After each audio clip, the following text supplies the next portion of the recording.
So the next presenter I'd like to introduce is Thomas Howe from Thomas Howe & Company. Thomas won our voice mashup contest that we ran over the summer. And really, I think the simplicity of Thomas's application is really what makes it great. I mean, it's very simple, and it hits what is always a great need, but at the particular time of submitting the application, it was a very top-of-mind need with all of the hurricanes that were currently going on in the southeast of the country. So with that, I want to give it over to Thomas and let him show off the disaster dispatcher. Thank you very much. Okay, great. So I'd like to ask a little indulgence on your part, please. I'd like you to forget everything you know about phones and voice. All right? I'm not going to show you a phone or voice application. I'm going to show you an application that we made better with voice. And so I want you to imagine for a minute that you work for the Texas Department of Disasters. Okay? Now, I'm not talking about the Texas Rangers. Oh, yeah. I'm talking about the people who have to worry about hurricanes slamming into the community. And one of the problems that you have in handling natural disasters is that you don't know a priori who's going to be involved. You don't know where the storm is going to hit, and even though you know that the police will be involved and the fire department might be involved, you don't know which NGOs will be involved. You don't know what the Boy Scouts that will be involved. You don't know any of the first responders. These things you don't know beforehand. And one of the great things about voice is that it's the only general purpose interface we have to the public. It's the only one we have. I mean, I know your mother might have an email address, but she might not. And God help you if you have to discover it. Everyone in the world, nearly, has a phone. And so what I did was I used that principle to be able to increase the number of people whom we could talk to with this application. So this is my demonstration project. I did it over 12 hours on Labor Day weekend while CNN was running in the background playing the Hurricane Gustav, stuff. And what I wanted to do was I wanted to demonstrate what I believed voice mashups in the future of them would be. So what I did was I used Ruby, I used Twitter, I used the Amazon's Elastic Computing Cloud to host it. That way, if I needed to ramp up from 1 server to 100 servers, I could do it in a minute. And I used, I was going to say 5 lines of BroadSoft code, except that it actually was 2 lines of BroadSoft code with a couple of carriage returns in it. So I'll show you that in a second. So here, let me just go over what we're seeing. This is the screen that you would see if you were a disaster dispatcher.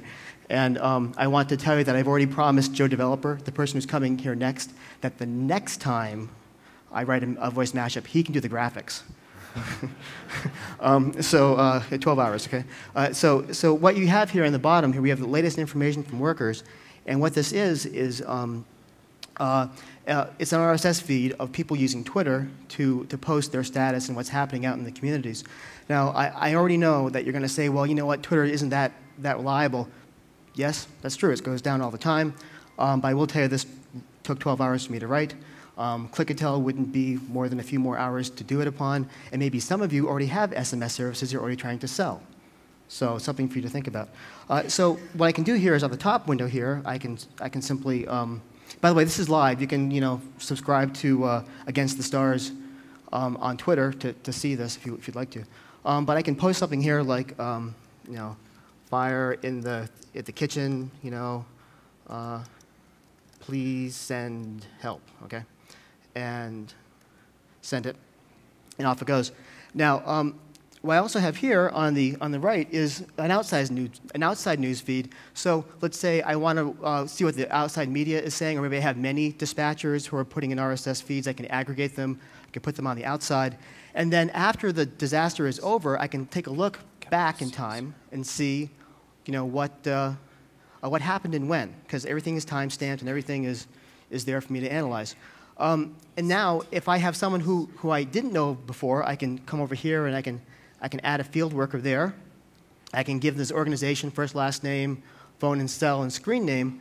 I can create this person, and then every time I send a message out, they'll get it as well. So, and then all this has been done without voice. I haven't talked about voice at all. There's been no need yet for me to talk to anybody. But not only is voice really good for communicating to the general public, but it's also really great for conveying emotion. Remember when we all started doing emails and we sent the first email, which we didn't think was a nasty email, but came across as a nasty email? Voice carries emotion in a way that no other technology does. So when you add voice to this, then you can immediately outreach to a person and say, hey, listen, what's really going on? Do you need help? What's the deal? You can really start to mediate and understand the real situations. So right here, I've got, for the contacts here, I can just, call me. I put myself there. I just click it there. And now I've got this. My phone's ringing here, and a little bit of luck, my phone ring here. I'm praying to the AT&T guys right now. Oh, see right here? Yeah. Hooray. And so, there's a fire in the kitchen. Yep.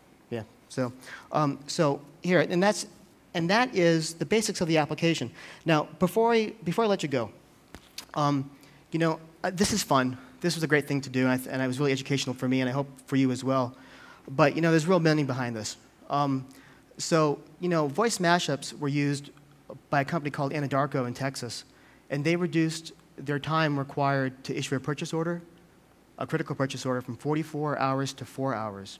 They shortened their supply chain by 40 hours. And Anadarko is a multi-billion, tens of billion dollars of company. They're a big company. How much did that save them in their inventory?